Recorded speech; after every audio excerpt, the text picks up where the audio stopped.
warahmatullahi wabarakatuh. Perkenalkan, saya Ami Rizky Nuraini, NIM D1A020043, kelas A1 Sumber Daya Alam. Di sini saya akan membahas tentang masalah pertambangan yang ada di Indonesia. Sebelumnya, saya akan menyampaikan pengertian dari pertambangan. Pertambangan adalah rangkaian kegiatan dalam rangka upaya pencarian, penambangan atau penggalian, pengolahan dan pemanfaatan serta penjualan bahan galian seperti mineral, batu bara, panas bumi, dan migas. Indonesia merupakan salah satu daerah penghasil tambang batu bara terbesar di dunia.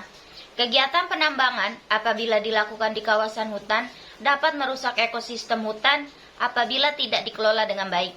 Penambangan dapat menyebabkan kerusakan lingkungan secara keseluruhan dalam bentuk pencemaran air, tanah, dan udara.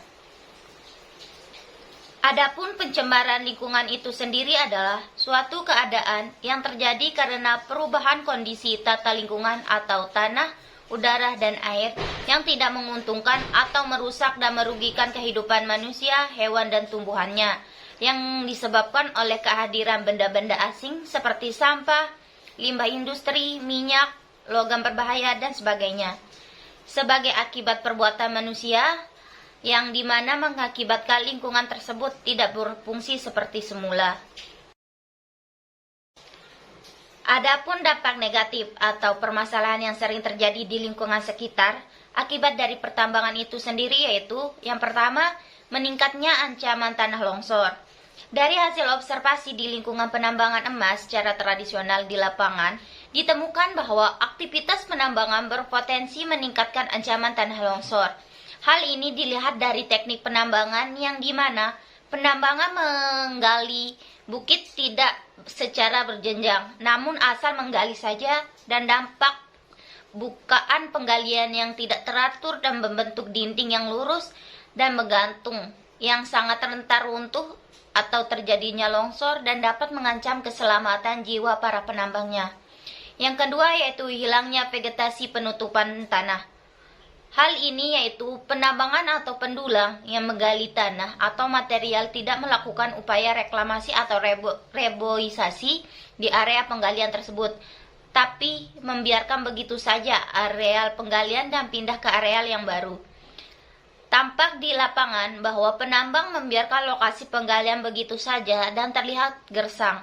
Bahkan penggalian yang terlalu dalam membentuk kolam-kolam pada permukaan tanah yang kedalamannya mencapai 3-5 meter. Yang ketiga yaitu erosi tanah. Areal bekas penggalian yang dibiarkan begitu saja berpotensi mengalami erosi atau dipercepat karena tidak adanya vegetasi penutupan tanah. Kali kecil yang berada di dekat lokasi penambangan juga terlihat mengalami erosi pada tebing sisi kanan dan kirinya.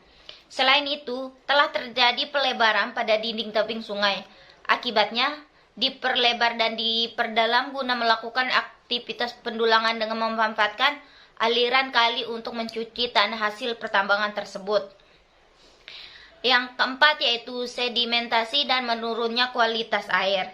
Hal ini di mana aktivitas penambangan emas secara tradisional yang memanfaatkan aliran kali membuat air menjadi keruh dan kekeruhan ini nampak terlihat di aluran primer yakni Kali Anapre.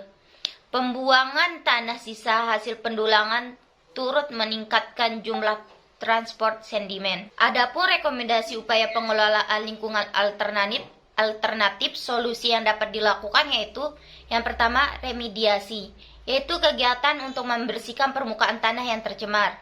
Kedua, bioremediasi, yaitu proses pembersihan pencemaran tanah dengan menggunakan mikroorganisme, yaitu jamur atau bakteri. Bioremediasi bertujuan untuk memecah atau mendegrasi zat pencemar menjadi bahan yang kurang beracun atau tidak beracun. Ketiga, penggunaan alat dalam pemijaran emas perlu dilakukan agar dapat mengurangi pencemaran. Keempat, perlunya adanya kajian upaya pengelolaan lingkungan dan upaya pemantauan lingkungan atau kajian analisis mengenai dampak lingkungan AMDAL dalam menyusun kebijakan yang berkaitan dengan kegiatan pertambangan. Dan yang kelima, yaitu penyuluhan kepada masyarakat tentang bahayanya HG dan B3 lainnya perlu dilakukan. Bagi tenaga kesehatan perlu adanya pelatihan survei Peinalats resiko kesehatan masyarakat akibat pencemaran B3 di wilayah penambangan. Nah, sekian dari saya. Apabila banyak kesalahan dan kekurangan mohon dimaafkan. Wabillahi taufiq wal hidayah. Wassalamualaikum warahmatullahi wabarakatuh. Bye bye.